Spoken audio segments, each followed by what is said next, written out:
इस टॉपिक में हमें पढ़ना है कंप्यूटर सिस्टम के स्ट्रक्चर के बारे में, कंप्यूटर सिस्टम की संरचना के बारे में।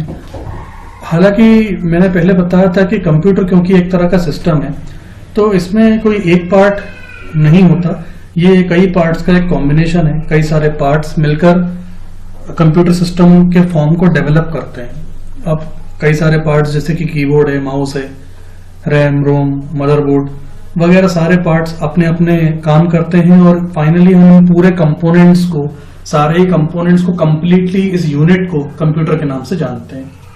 तो कंप्यूटर के सिस्टम में, पूरे यूनिट में कई सारे पार्ट्स हैं और उन कई सारे पार्ट्स को कुछ कैटेगरीज में बांटा गया है।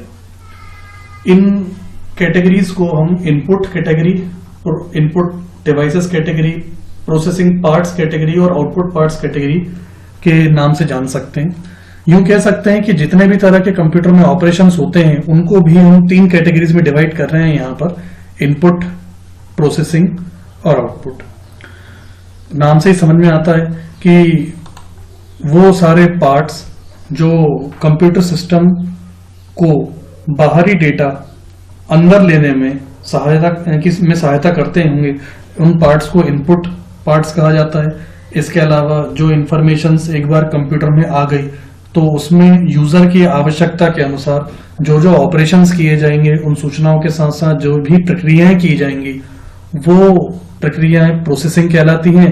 और स्वाभाविक है इस तरह की प्रोसेस करने वाले जो भी पार्ट्स होंगे वो प्रोसेसिंग एलिमेंट्स कहलाएंगे, प्रोसेसिंग पार्ट्स कहलाएंगे। एक बार प्रोसेसिंग की प्रक्रिया यूजर के अनुसार हो जाती है तो फिर डेटा कंप्यूटर सिस्टम के बाहर यूजर को आउटपुट के रूप में दिखाई देता है। तो वो सारी डिवाइसेस जो आउटपुट के तौर पे हेल्प करेंगी, जैसे मॉनिटर के थ्रू हमें आउटपुट दिखता है, तो यहाँ पर मॉनिटर आउटपुट में हेल्प करते हुए दिखाई देती है। टीएफटी इस आउटपुट को दिखाने में हेल्प करता है, तो यहाँ पर टीएफटी एक तरह का आउटपुट कंपोनेंट कहलाया। यहाँ प्रिंटर के थ्रू भी हम लोगों को आउटपुट हार्ड कॉपी के तौर पे दिखाई देता है। तो यहाँ पर भी क्योंकि प्रिंटर के माध्यम से कंप्यूटर की सूचना बाहर आ रही है तो यहाँ पर प्रिंटर एक तरह का आउटपुट एलिमेंट हुआ। तो कुल मिला के कंप्यूटर सिस्टम की जो संरचना है, कंप्यूटर सिस्टम का जो स्ट्रक्चर है, उस पूरे ओवरऑल स्ट्रक्चर को बेसिकली हम 3 तरह के ऑपरेशंस में डिवाइड कर सकते हैं। सबसे पहले इनपुट यानी बाहरी सूचनाओं का कंप्यूटर के अंदर जाना, प्रोसेसिंग अंदर पहुंची हुई सूचनाओं का आवश्यकता के अनुसार ऑपरेट होना, उनका प्रोसेसिंग होना, और प्रोसेसिंग के बाद जो भी सूचनाएं वापस से यूजर को दिखाई दें या बाहर यूजर को प्राप्त हों वो आउटपुट कहलाती हैं। ये चीज यहाँ पर बताई हुई है कि यदि आसान रूप में सोचा जाए तो कंप्यूटर को निम्न 3 भागों में विभाजित कर सकते हैं। इनपुट उपकरण, सेंट्रल प्रोसेसिंग यूनिट जहां पर प्रोसेसिंग की प्रक्रिया की जाएगी, सेंट्रल यानी केंद्रीय, प्रोसेसिंग का मतलब प्रक्रिया से है और यूनिट का मतलब है इकाई। ऐसी इकाई जहां पर प्रोसेसिंग का काम करता हो उसे हम सीपीयू कहेंगे। और फिर आउटपुट उपकरण जो यूजर को आउटपुट देने का काम करेंगे। इसके बाद अगर हम सेंट्रल प्रोसेसिंग यूनिट की बात करें, सेंट्रल प्रोसेसिंग यूनिट मतलब अभी हम इनपुट उपकरणों को तो आसानी से समझ ही सकते हैं, जैसे कि माउस, कीबोर्ड, स्कैनर और भी कई सारी डिवाइसेस हैं, अलग अलग डिवाइसेस हैं। कुल मिला के वो सारी डिवाइसेस जो बाहरी डेटा को कंप्यूटर के अंदर, कंप्यूटर सिस्टम में पहुंचाने में सहायक हों। तरीके सबके अलग अलग हो सकते हैं। कीबोर्ड अपने तरीके से सूचनाओं को सिस्टम में पहुंचाता है, माउस अपने तरीके से सूचनाओं को पहुंचाता है, स्कैनर का अपना एक अलग तरीका होता है। बात यह है कि तरीके उनके अलग अलग हो सकते हैं लेकिन प्रक्रिया का उद्देश्य सेम होगा, सूचनाओं को, बाहरी सूचनाओं को सिस्टम के अंदर पहुंचाना। तो वो सारे उपकरण जो इनपुट का काम करेंगे स्वाभाविक इनपुट उपकरण कराएंगे, ठीक उसके विपरीत जो कंप्यूटर की सूचनाओं को बाहर पहुंचाएंगे वो आउटपुट उपकरण कहलाएंगे। थोड़ा सा गहराई से हम समझते हैं सीपीयू को। सीपीयू को फिलहाल मैंने बताया कि जो सूचनाएं इनपुट उपकरण के माध्यम से प्राप्त होती हैं और जो प्राप्त होने के बाद यूजर की आवश्यकता के अनुसार प्रोसेस की जाती हैं, तो जहां पर ये प्रोसेसिंग होती है वो प्रक्रिया करने वाली इकाई को फिलहाल हमने बोला है और सेंट्रल प्रोसेसिंग यूनिट। तो अभी सेंट्रल प्रोसेसिंग यूनिट को भी कुछ भागों में विभाजित किया गया है। तो पहला इसमें प्रकार है सीपीयू का, सेंट्रल प्रोसेसिंग यूनिट का पहला प्रकार है कंट्रोल यूनिट यानी नियंत्रण इकाई। कंट्रोल यूनिट की अगर हम बात करें तो होता यूं है कि इनपुट उपकरण के माध्यम से जो भी सूचनाएं यूजर को मिलती हैं वो सबसे पहले प्राइमरी मेमोरी में जाती हैं। प्राइमरी मेमोरी यानी कंप्यूटर सिस्टम की इंटरनल मेमोरी, जो डेटा यूजर इनपुट के माध्यम से देगा वो सबसे पहले इंटरनल मेमोरी में जाएगा, आंतरिक मेमोरी में जाके संग्रहित होगा। आंतरिक मेमोरी में जाकर संग्रहित होने के बाद ये डेटा कंट्रोल यूनिट में जाता है, केंद्रीय इकाई में। केंद्रीय इकाई में जाने के बाद ये वेरिफिकेशन होता है कि डेटा गणित या तार्किक प्रक्रियाओं से संबंधित है या नहीं है। दो ही बातें होंगी, या तो डेटा अरिथमेटिकल और लॉजिकल ऑपरेशंस करने के लिए आया होगा या तो नहीं आया होगा। ऑपरेशन जरूरी नहीं है कि हर बार न्यूमेरिकल ऑपरेशंस ही हों और लॉजिकल ऑपरेशंस ही हों। कई बार डेटा केवल स्टोरेज के लिए भी आता है और उसमें किसी तरह के ऑपरेशंस की जरूरत नहीं होती है। तो यदि डेटा पाया जाता है कि वो गणितीय प्रक्रिया से संबंधित है और या किसी प्रकार के लॉजिकल ऑपरेशन, लॉजिकल का मतलब होता है तर्क वितर्क करना, अगर वो किसी तरह के तर्क वितर्क के लिए आया है तो इस पूरे डेटा को इस सेगमेंट में अंक गणितीय एवं लॉजिकल प्रभाग, जिसे हम बोलते हैं अरिथमेटिकल एंड लॉजिक यूनिट, में ट्रांसफर हो जाता है। एक्चुअली ये एक सीपीयू का डेडिकेटेड डिपार्टमेंट है। सीपीयू का एक ये विभाग है जहां पर गणितीय प्रक्रियाएं संपन्न हो पाती हैं। गणितीय मतलब न्यूमेरिकल ऑपरेशंस या लॉजिकल ऑपरेशंस, किंतु परंतु वाले, ये सारे ऑपरेशंस इस विभाग में ही परफॉर्म किए जाते हैं। तो कंट्रोल इकाई में मूल रूप से ये वेरिफिकेशन होता है कि whether the data belongs to arithmetic और लॉजिकल ऑपरेशंस और नॉट।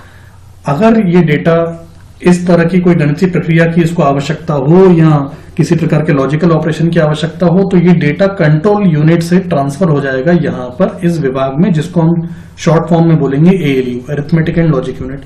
बजाय इसके अगर उस डेटा को अंकगणित की आवश्यकता नहीं है, किसी लॉजिकल ऑपरेशन की आवश्यकता नहीं है, तो वो कंट्रोल यूनिट से यहाँ पे ट्रांसफर बिल्कुल भी नहीं होगा। और अंकगणितीय एएलयू में आने के बाद डेटा पे जो आवश्यक प्रोसेसेस होनी होती हैं वो संपन्न होती हैं। संपन्न होने के बाद ये सारा डेटा आउटपुट डिवाइसेस के माध्यम से यूजर को वापस प्राप्त हो जाता है।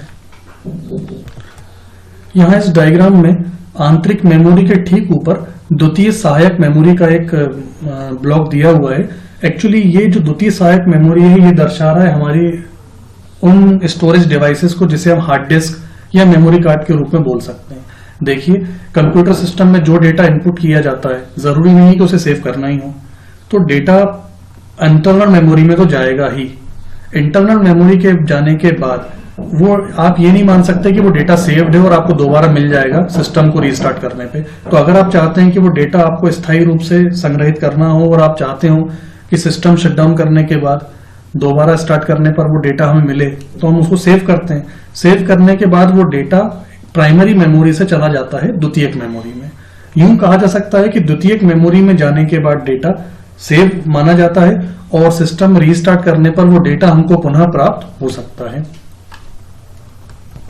इस द्वितीयक सहायक मेमोरी को हम यूजुअली सेकेंडरी मेमोरी के नाम से जानते हैं और सेकेंडरी मेमोरी के रूप में हम कई सारी डिवाइसेस का नाम ले सकते हैं, जैसे कि हार्ड डिस्क हुआ या मेमोरी कार्ड हुआ, सीडी, डीवीडी वगैरह हुई, पेन ड्राइव हुई।